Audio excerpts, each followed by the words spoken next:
hebdomadaire d'une société plus inclusive. Inclusif, votre émission radiophonique qui traite de tous les sujets liés aux personnes porteuses de handicap. Comprendre les handicaps, élaborer les solutions inclusives, comprendre les démarches d'insertion sociale entre spécialistes, auditeurs et handicapés inclusifs. Vous offre tous les samedis de 14h à 15h sur Jumbo FM 91, un autre regard sur la société. Inclusif, fier d'être soi-même. Présenté par Parfait Sillap.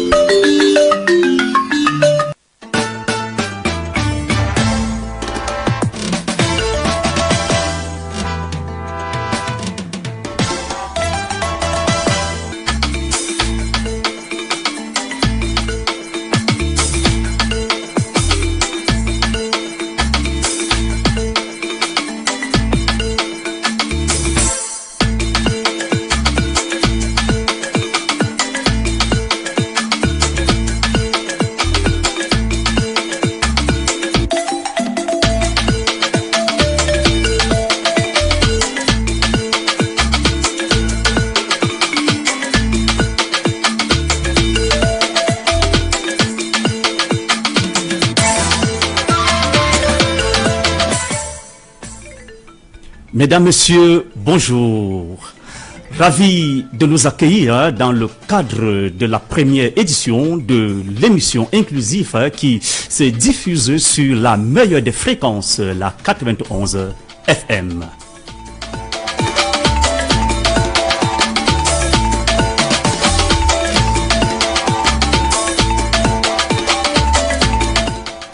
Notre émission qui se consacre entièrement au sujet lié au handicap.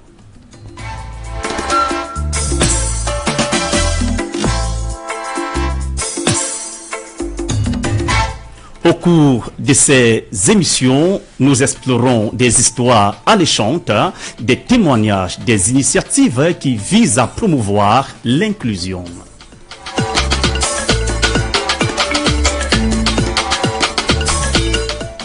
Chers auditeurs de Jumbo Radio, restez à l'écoute de ce programme et vous verrez qu'il est encore possible d'avoir un monde encore plus accessible pour tous. Tout de suite et maintenant, nous allons prendre une ponctuation musicale de mise en condition et on vous revient tout de suite après.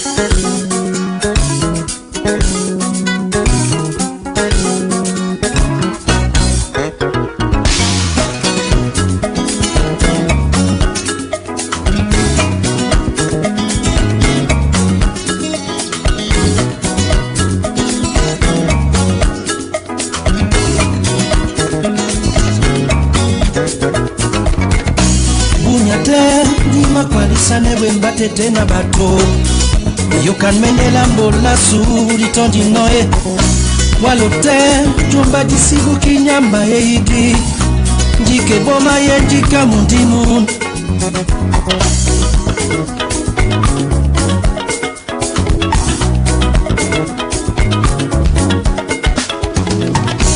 bunyate dima kwalisane wembate tena bato yokan mendela mbola sudi tondi noye walote jomba disibu kinyamba eidie jike boma yenjika mundimun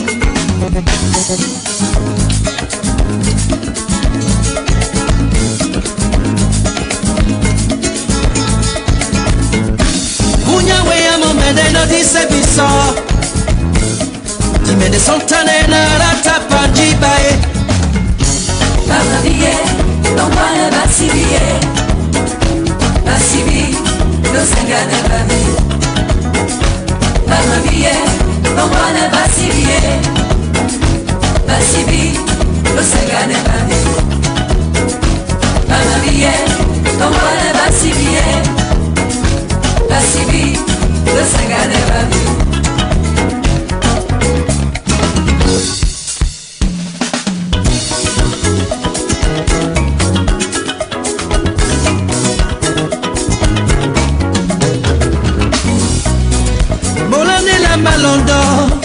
C'est la balle, la guisane la mabie, mama nyele, jingele la nando tete nambia, walote jomba disibu kinyama eidie, jikeboma ye jika mundimu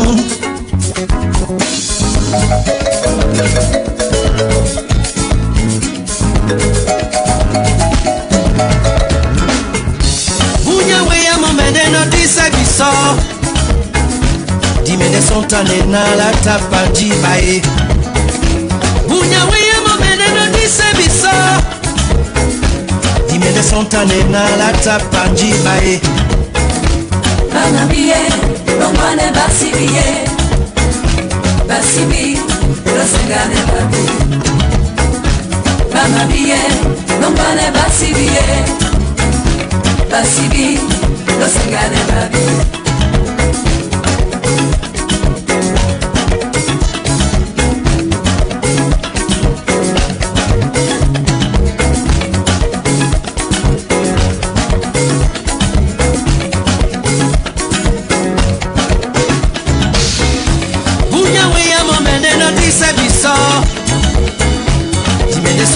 na la tapandi bae bunyawe ya momene notisa biso dimene sontane na la tapandi bae Mama biye, longwane basi biye Basi bi, losengane babi Mama biye, longwane basi biye Basi bi, losengane babi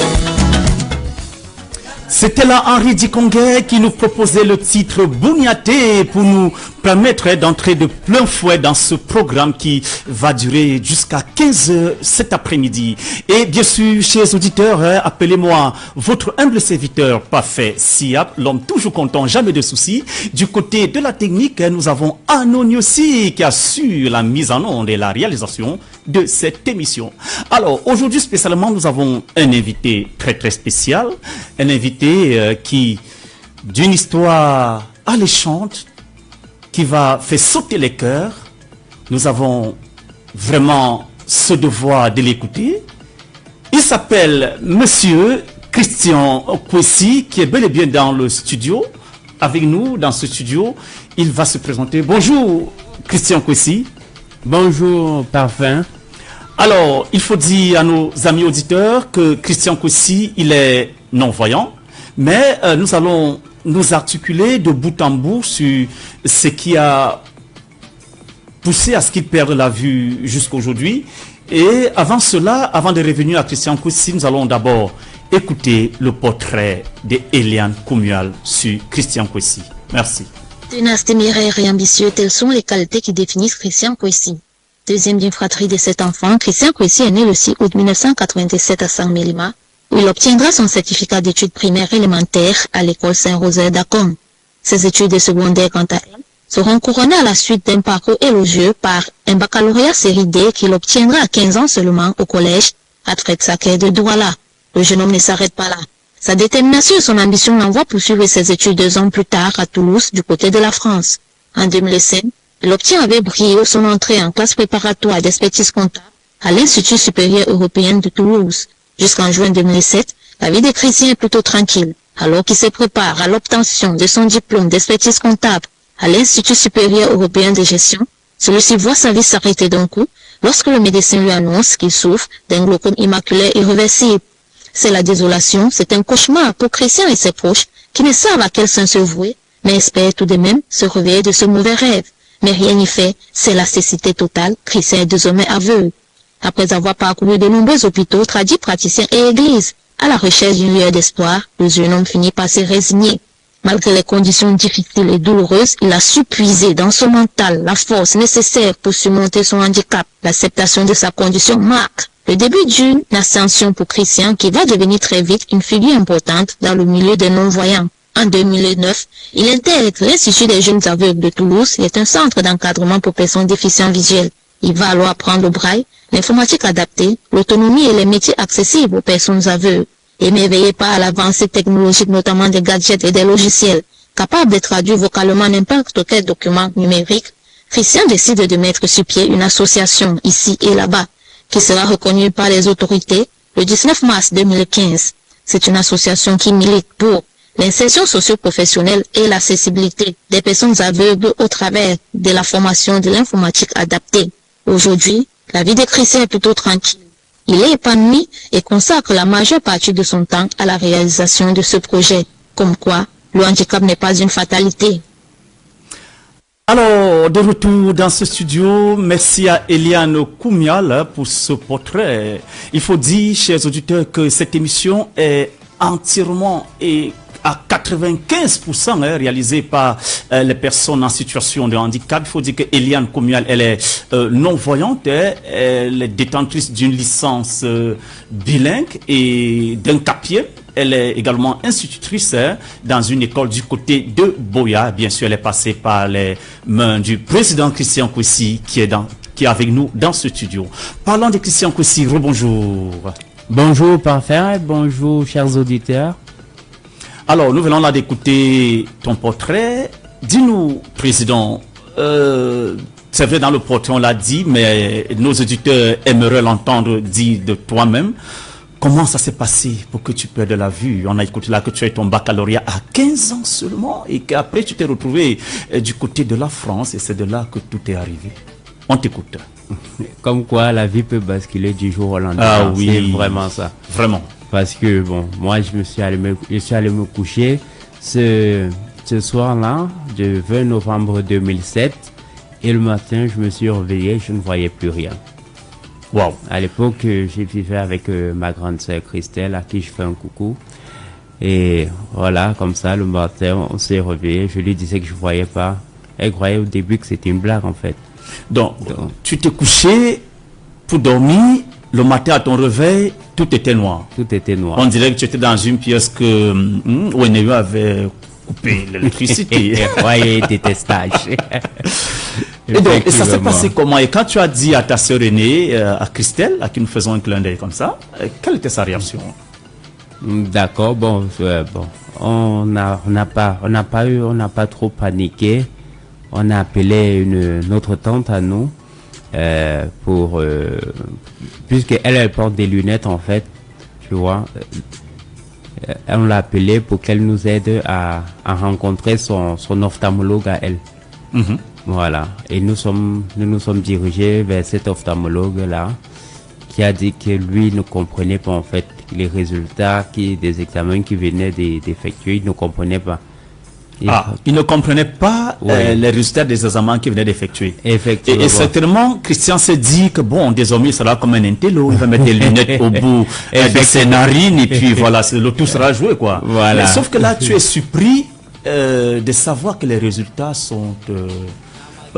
oui, moi j'ai cru que l'ophtalmologue était incompétent en fait, puisqu'il nous a envoyé vers l'hôpital. Mm-hmm. Et de ce côté-là, avec des professeurs et autres, on pourrait peut-être connaître la cause de ce côté-là. Et c'était quoi la cause, président Christian?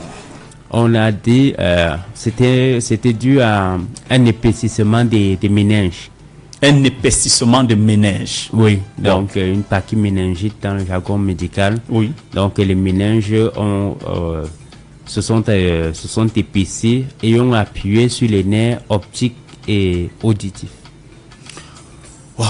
Et par la suite, qu'est-ce qui s'est passé? Vous vous êtes résigné à faire quoi? À rentrer à la maison dormir? Non, je suis arrivé à l'hôpital, on m'a gardé 1 mois. 1 mois à l'hôpital? Oui, parce que même à l'hôpital, on ne comprenait pas et tout. Mm-hmm. Donc j'ai dû subir une opération chirurgicale et tout, où ils ont fait une biopsie. Oui. Pour véritablement savoir ce qui c'était. Une opération chirurgicale? En fait. Les yeux, la tête, le cou? Non, la tête. De la tête? Oui, une opération chirurgicale. Donc, à partir de la tête, on pouvait y remédier à ce problème. Mais on n'a pas pu y remédier en fait. Mm-hmm. On a juste su quelle était la cause. Oui. Mais on n'a jamais su résoudre ce problème-là, cette pathologie-là en fait. Mm-hmm. Mm-hmm. Et quelle était la réaction de ta sœur aînée? Bon, ça c'est à elle qu'il faut poser la question, mais elle n'était plus très à l'aise, quoi. Elle avait perdu son sourire, quand même. Oui. Elle avait perdu son sourire. Ça alors, chers auditeurs, nous voyons comment du jour au lendemain, la vie de quelqu'un peut basculer. Hein. Christian Kwesi s'est couché et à son réveil, tout était noir, il ne voyait plus rien. Il est allé à l'hôpital et on a fait des examens et le résultat ne s'est pas avéré. On ne pouvait pas y pallier à ce problème et jusqu'aujourd'hui, il est resté non-voyant. Alors, et quand tout ceci s'est passé, Président, qu'est-ce que la famille au Cameroun, tu es rentré au Cameroun, dit bon, voilà, je suis devenu désormais aveugle, ou tu es resté en Europe, tu te dis bon, tout était fini pour toi, tes études qui étaient dans l'eau, qu'est-ce que tu as pensé à cet instant? Bah, moi, j'étais toujours souriant. Hein. Moi, je me disais juste que c'est la médecine qui n'a pas encore trouvé le problème qui n'a pas encore trouvé de solution à mon problème, en fait. Ah, donc, toujours souriant. Ouais, j'ai gardé le sourire. Oui. Et aussi, il y a un bon bantou, voilà. Bon, mon papa était venu me chercher. Nous sommes revenus au Cameroun ensemble.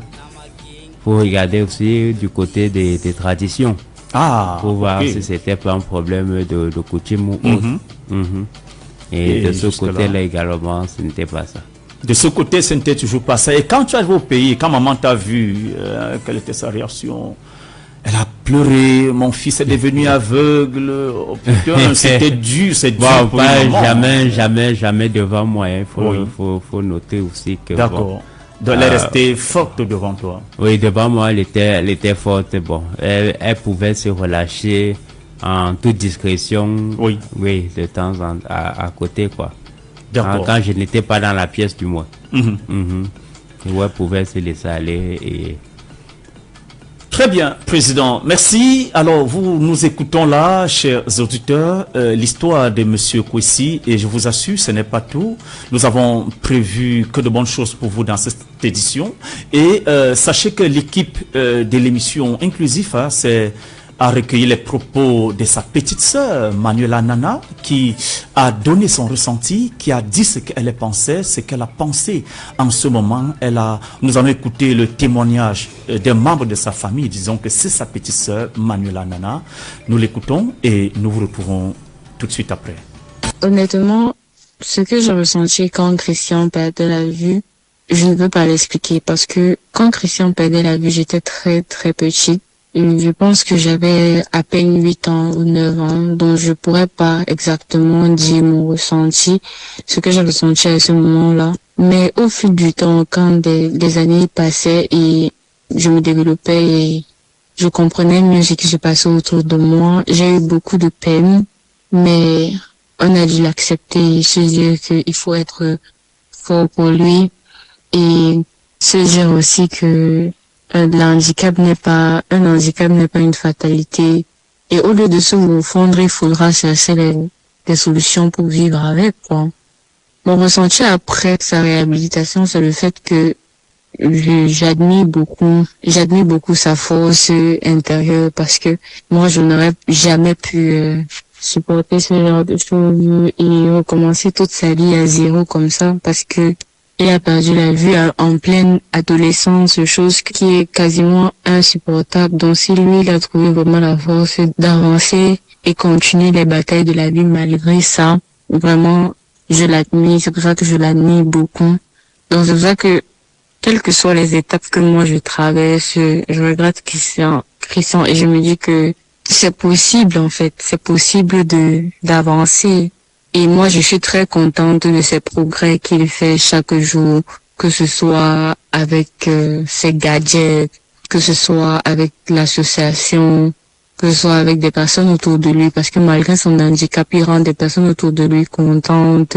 Il arrive à booster d'autres personnes, il arrive à encourager d'autres personnes dans la vie de tous les jours, et même à apprendre à d'autres aveugles comment utiliser ces gadgets-là pour devenir des personnes meilleures dans la vie. Donc vraiment, je l'admire beaucoup.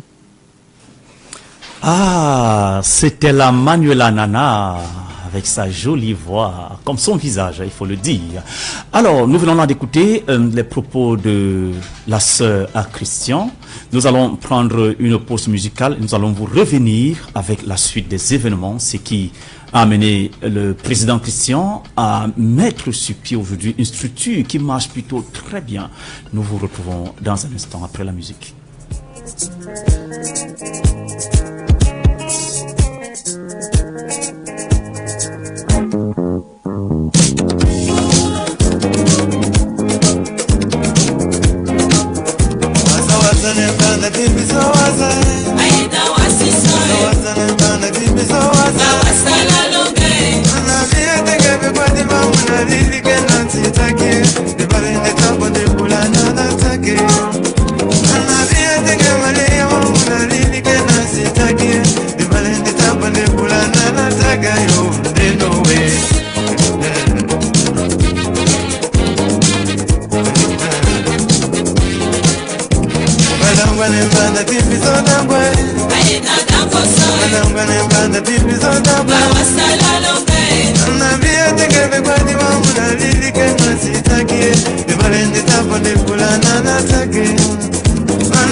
De retour dans ce studio, nous venons de savourer Dinabel qui nous a proposé le titre de Nawasi.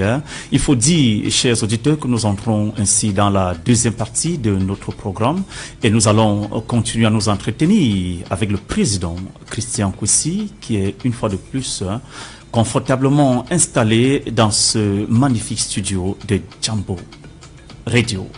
Alors, président, tout à l'heure,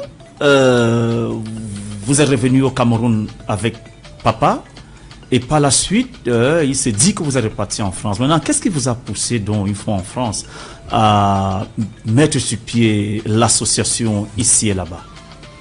Bon, une fois que j'avais eu la certitude que mon handicap était irréversible, du moins pour le moment, j'ai appelé mon meilleur ami, William, qui effectue également ses études d'informatique de ce côté-là, et lui demander de me trouver s'il y avait une école pour un centre spécialisé pour personnes aveugles à Toulouse, quoi. Donc c'est une intuition comme ça là qui m'est venue. Il m'a dit que c'était le cas, il m'a donné les coordonnées, et quand je suis rentré en France, j'ai fait toutes les démarches nécessaires pour intégrer cet institut en fait. Et quelles sont les formations que tu as reçues de cet institut-là? Vraiment, les formations, elles sont multiples. Hein. Oui. On va citer par exemple les plus essentielles, le braille. Oui, le braille, l'écriture. Le système d'écriture et de lecture braille, qui permet aux personnes aveugles et malvoyantes de lire, d'écrire, de comprendre un texte comme toute autre personne, quoi. Oui. J'ai également appris à me déplacer à l'aide d'une canne blanche. Ah, la canne blanche, qui se fait appeler encore autrement l'œil de l'aveugle. Cet outil qui fait tellement peur aux usagers. On se dit, est-ce qu'il n'est pas un sorcier? Comment il parvient à se déplacer à l'aide de ce bâton? On dit souvent bâton, là. On l'appelle canne blanche avec des traits rouges. Et c'est quoi? Qu'est-ce qui signifie ces traits rouges sur la canne blanche? Donc la canne est majoritairement blanc, même s'il y a des motifs de décoration dessus, mais c'est la canne blanche en fait. Oui. C'est pour identifier que la personne qu'on a en face de nous est non voyante en fait. C'est pour reconnaître. Et généralement il y a également la canne jaune qui est très peu connue, mais qui également là pour indiquer que la personne est plutôt malvoyante. Et la canne jaune. Oui, et également la canne jaune. Ok, donc la canne jaune c'est pour les malvoyants et la canne blanche c'est pour les personnes atteintes de cécité totale. Totale, effectivement. Ok, d'accord. Voilà. Alors vous avez également bénéficié d'une formation. De cette formation-là, oui, en locomotion et déplacement, effectivement. Et également, après j'ai fait de l'informatique adaptée. Oui. Voilà, c'était la première fois. Je savais pas que les aveugles étaient capables de se servir de l'outil informatique en toute autonomie. Oui. Après ça, j'ai fait une formation d'accueil, agent d'accueil et d'information, effectivement. Voilà, donc c'est du petit secrétariat avec l'accueil, que ce soit téléphonique ou physique. Voilà, une formation également en secrétariat, effectivement. Donc, comment être un secrétaire, le secrétaire d'un bureau, effectivement. Oui. Donc, voilà vite fait comme ça les formations que j'ai reçues à l'Institut des jeunes aveugles là-bas. Et hormis ça aussi, j'ai découvert le monde vraiment de l'accessibilité, de la solidarité. Parce que vraiment, c'était un grand édifice et les aveugles marchaient là-bas seuls, sans se cogner, Vraiment. Je voyais ça au début comme de la vraie magie. Oui. Alors, il faut dire que pour davantage édifier nos auditeurs qui nous écoutent en ce moment, quand tu as commencé, quand tu as bénéficié de ces formations, comment tu t'es senti? Est-ce que tu as senti que tu pouvais rendre ces formations utiles? Est-ce que tu as trouvé que ça ne valait toujours pas la peine? Qu'est-ce qui a changé dans ta vie en ce moment-là? Tout. Parce que pendant 2 ans, quand j'ai perdu la vue, entre le moment où j'ai perdu la vue, le 20 novembre 2007, et la date à laquelle j'intègre l'Institut des jeunes aveugles, je pense que c'est le 22 novembre 2009. Ouais, c'est passé 2 ans où j'étais à la maison, où j'étais entouré seulement des gens qui pleurent, des gens membres dans ma famille qui pleurent dans leur chambre et tout. Donc j'étais dans une sinistrose vraiment terrible. Effectivement, et j'avais besoin de croire de nouveau à la vie et de dire que tout est possible, quoi. Et vraiment allé dans cet institut des jeunes aveugles à Toulouse m'a vraiment donné ce que j'attendais, quoi.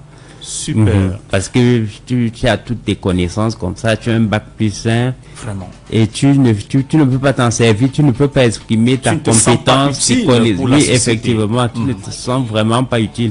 Tu es un objet. Avec un père la vue, c'est ça, hein? On devient comme un objet. Les gens nous perçoivent uniquement en termes de choses, en termes d'objets. On perd la faculté d'être un être humain. Voilà. Donc, partir là-bas, apprendre le braille. Vraiment, je ne savais pas que savoir apprendre à lire comme ça et apprendre à écrire, ça pouvait, ça déclenchait tellement de stimuli positifs. Dans mon corps et tout ça là. Apprendre l'outil informatique, moi qui aimais bien manipuler mon ordinateur, regarder des films, des séries, j'apprends dans cet institut qu'il y a des films audio décrits qui sont adaptés aux téléspectateurs non-voyants, malvoyants. Donc j'apprends toutes ces choses là-bas, les livres audio, tout ça, tout. Donc vraiment tout l'univers en fait qui permet à une personne, tout cet univers qui permet à une personne non-voyante ou même malvoyante de vivre comme une personne à part entière, d'être considérée comme une personne à part entière. J'ai dit waouh. J'ai dit que est-ce que les gens au Cameroun sont même au courant de ça? Effectivement. C'est tout ça en fait. Oui. Donc voilà d'où naît la motivation. La motivation de venir au Cameroun, mettre une structure. Pareil en fait comme le centre dans lequel j'ai reçu ma réhabilitation en fait. C'est une réhabilitation. C'est une réhabilitation. Oui. Alors, ici et là-bas, jour pour jour, aura bientôt 10 ans. Il faut dire que 10 ans, Président Christian, tu n'as pas mal roulé ta bosse. Quelles sont donc les activités que tu as mis sur pied dans cette association? Parlons d'abord des activités internes, ensuite nous y reviendrons pour les activités externes.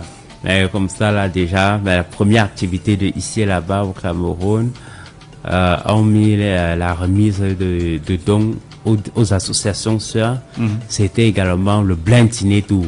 Blind Ciné Tour. Oui, c'était ce rendez-vous-là où on appelait les personnes non et malvoyantes de sortir des maisons et à venir regarder un film comme quelqu'un qui voit. Wow. Comment ça se fait? Ça c'était une première. Ça se fait comment? Un film oui, c'était parce que le film audio décrit, le film audio décrit, c'est un film à part entière en fait. C'est juste que pendant les blancs, quand le personnage ne parle pas, il y a une voix off qui va décrire en fait les actions des personnages et également la scène. Ah, d'accord. Par exemple, si Parfait se gratte la tête, cette voix va dire Parfait, il gratte la tête. Voilà, Parfait. C'est qu'un aveugle ne peut apercevoir. Cette voix est là pour décrire ces scènes qu'on ne saurait apercevoir. Effectivement. Super. Donc, le film va devenir en fait comme un livre.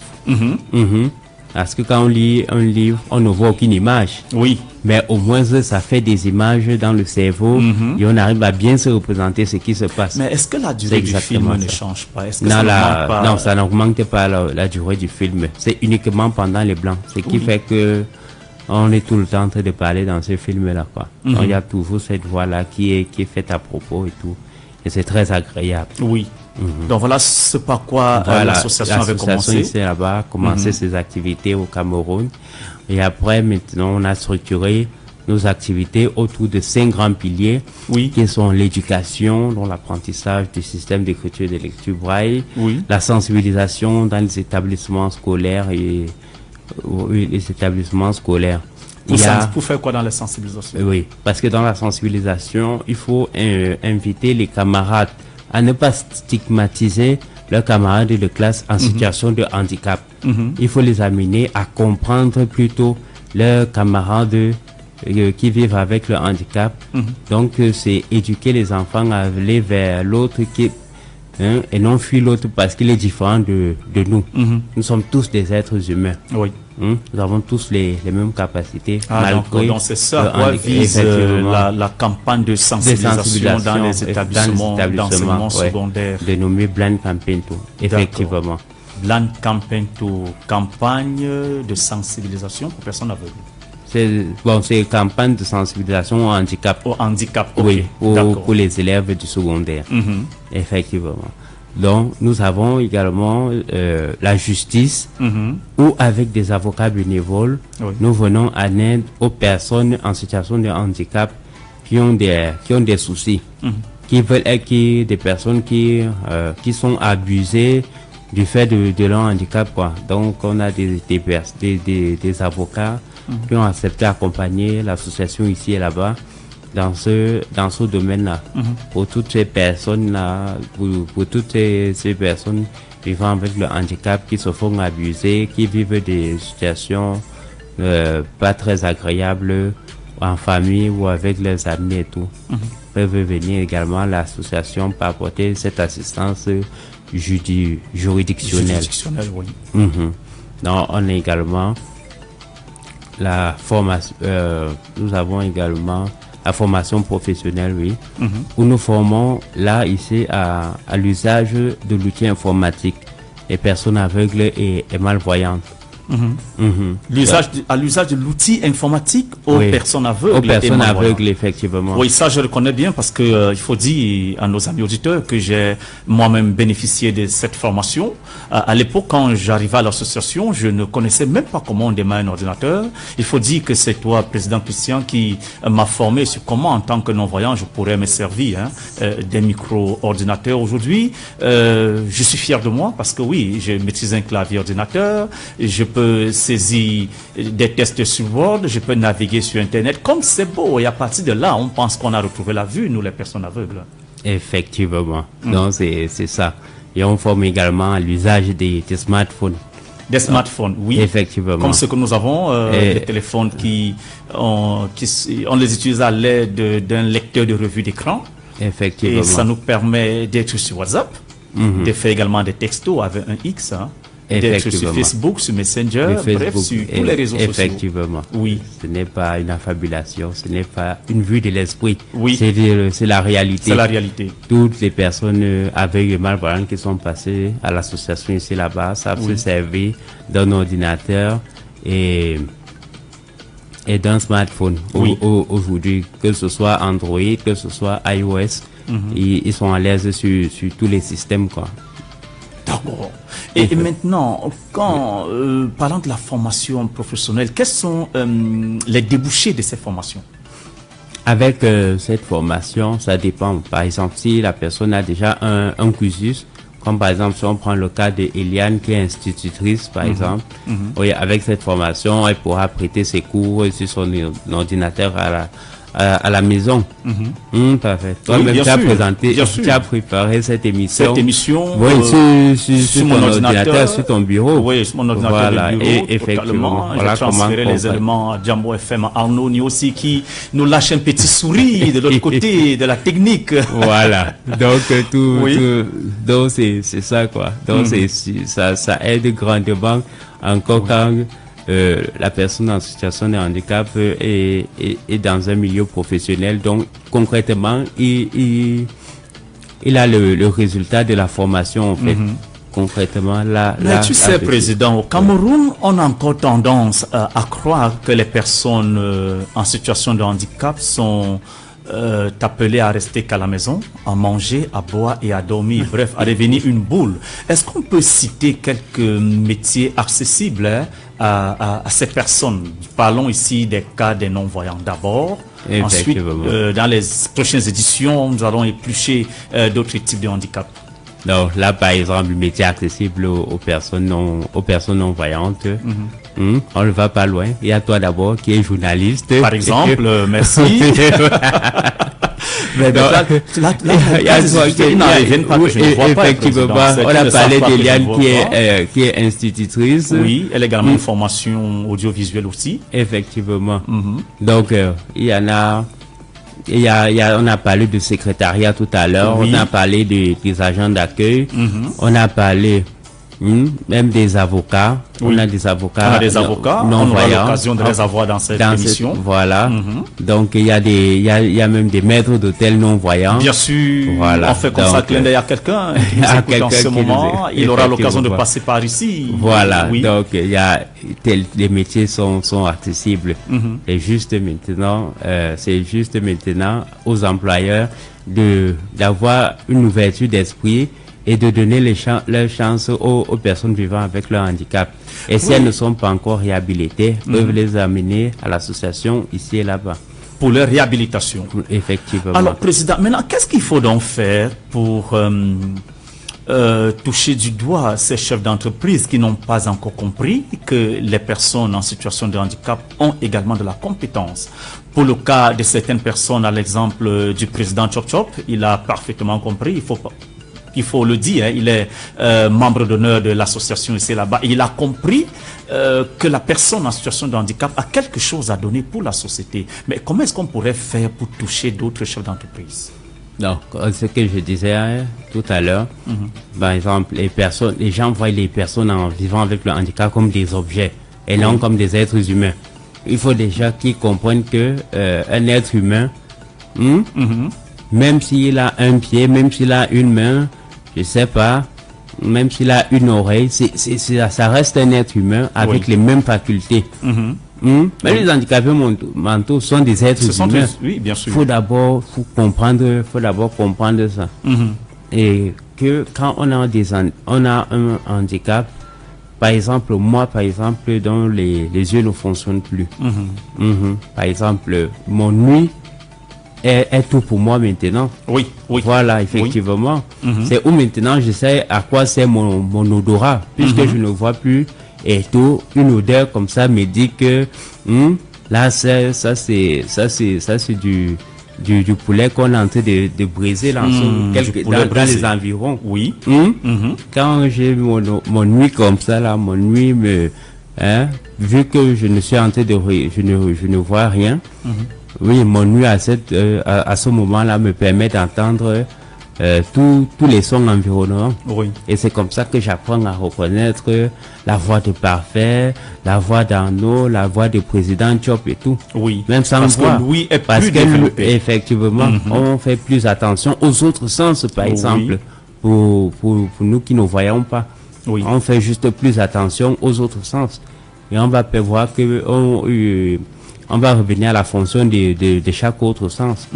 Voilà. Donc on n'a pas besoin de voir le poulet quand on sent déjà que ça c'est le poulet qui est dans la marmite là. Voilà, effectivement. Il faut dire que les personnes non-voyantes, elles sont très habiles à humer des odeurs. Les odeurs, à entendre les sons, à reconnaître tu te souviens, dernièrement, on a fait ce jeu au bureau. J'ai bu le jus, j'ai dit c'était tel goût. Effectivement, voilà. Sans voix, donc ça c'est sans voix, effectivement. Sans voix, donc ça, il y a d'autres sens qui sont plus aigus que les autres sens nous aident à reconnaître, à savoir qui c'est, toucher par exemple, tout ça.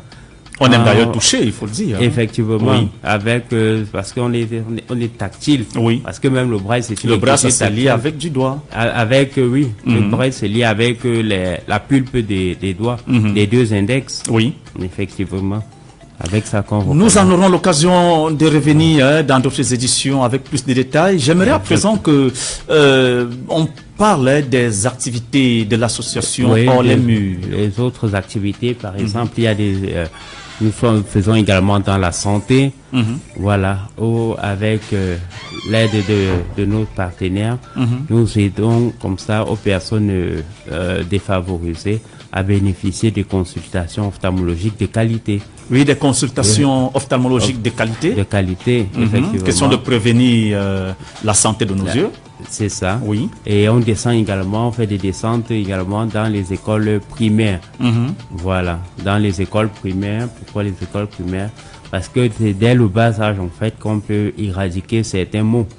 Voilà. Donc, dernièrement, nous étions dans une école de la place où nous avons consulté 192 enfants. Oui. Et sur les 192, 15 avaient des pathologies qui peuvent entraîner la cécité. Par exemple, effectivement. Voilà. Et là, ils ont été pris en charge par nos médecins bénévoles. Effectivement. Question de les mettre à l'abri d'une éventuelle cécité. D'une éventuelle cécité, effectivement. Voilà. Donc, oui, quelle autre activité? Donc, les autres activités sont au niveau de la culture. Voilà, nous disposons d'une bibliothèque braille où les personnes aveugles peuvent venir emprunter des livres. Des livres. Et on propose également, on adapte également des jeux. Oui, pour que les personnes puissent se distraire en fait. Il y a des jeux que nous avons adaptés qui sont devenus accessibles aux personnes aveugles. Lesquels par exemple? On a des jeux de dames, on a le jeu de dames et il y a ce jeu-là. L'autre jeu, c'est l'autre jeu, c'est le jeu de dames. Il y a également les jeux de cartes que nous avons adaptés. Jeu de cartes, mais ça se fait comment le jeu de cartes? Non, le jeu de cartes, on a juste repris les inscriptions dessus.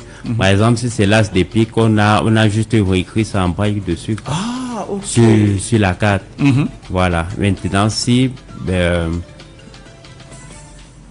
moi, je suis non-voyant, je lis juste le braille sur la carte en fait. Et je sais quelle carte j'ai en main. Et tu peux jouer avec une personne non-voyante aussi ou bien une personne dite valide? Oui, je peux jouer avec une personne non-voyante, il n'y a pas de souci. Voilà, suffit seulement de savoir un peu lire le braille. Donc, Arnaud, désormais, on va jouer les cartes. On va jouer les cartes, 100%. Voilà, l'autre jeu, c'était le jeu d'échecs également. Jeu d'échecs, oui. Effectivement, qui est adapté. Donc, on a adapté les tableaux des jeux d'échecs et des jeux de dames. Voilà, les pions sont reconnaissables entre tous. D'accord. Et donc, nous avons d'autres activités comme...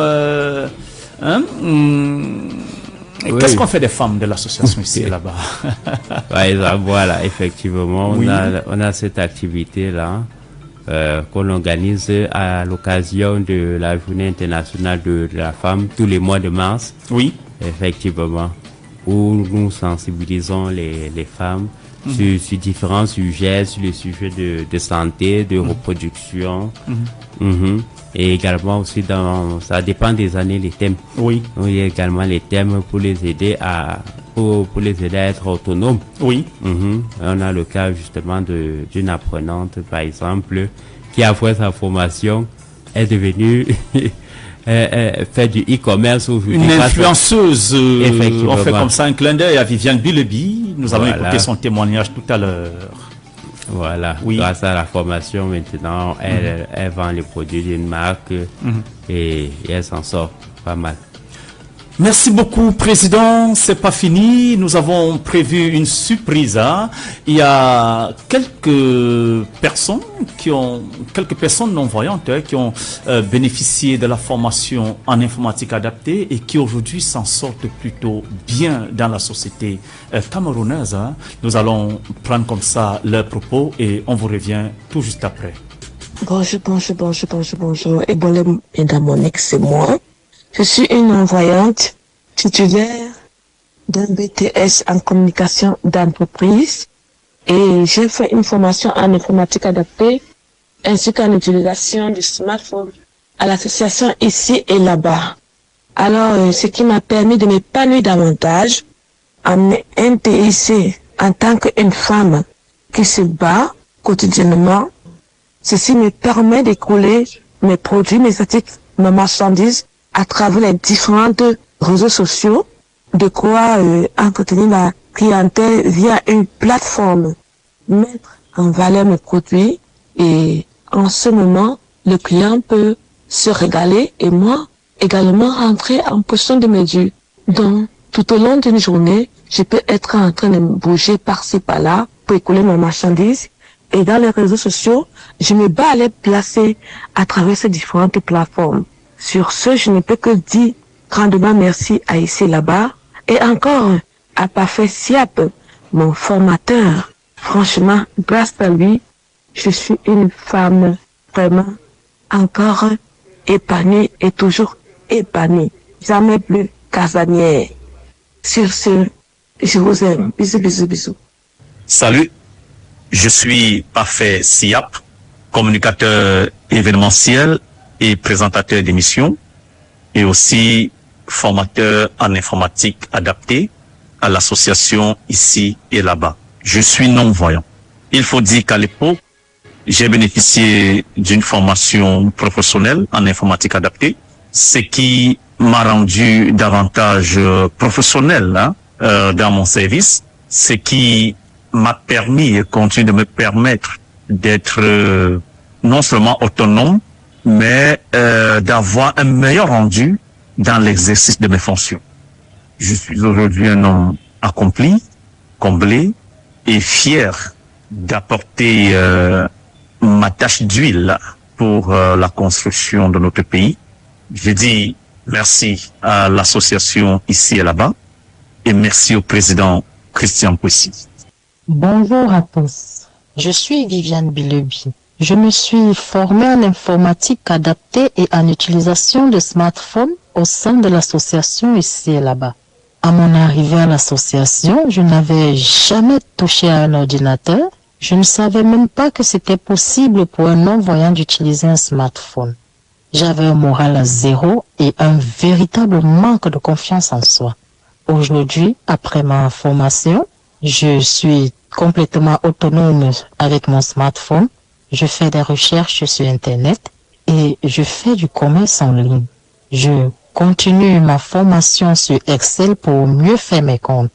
Connaître l'association Ici et Là-bas, c'est la plus belle chose qui me soit arrivée. Parce qu'à l'association, par-dessus tout, j'ai rencontré une nouvelle famille qui m'a redonné ma joie de vivre, qui m'a redonné la confiance en moi. Et grâce à mon commerce, je suis financièrement indépendante. Alors, merci à l'association Ici et Là-bas. Merci au président Christian Kwesi et que Dieu vous bénisse.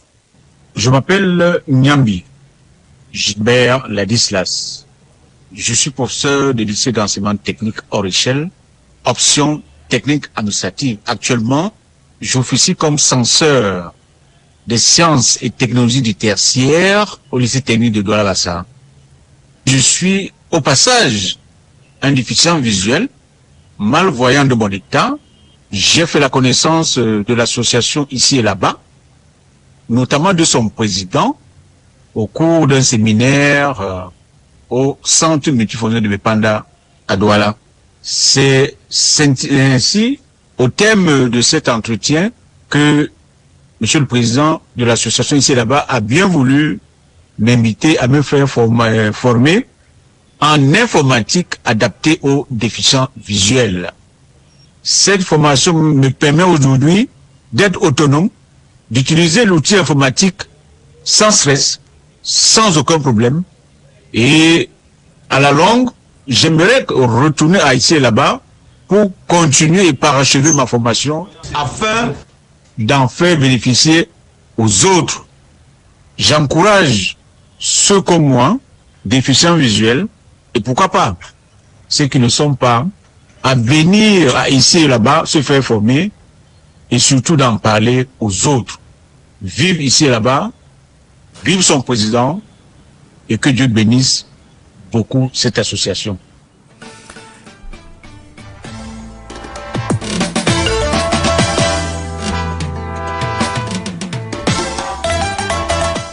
Et que Dieu bénisse beaucoup cette association. Merci. Alors, Président, en 30 secondes, qu'est-ce que tu penses de ce que tes éléments viennent de dire et quel est ton mot de fin? Donc, je suis déjà très ravi en fait que ce que moi j'ai pu recevoir, j'ai pu également le transmettre à d'autres personnes. Je suis très content de cela.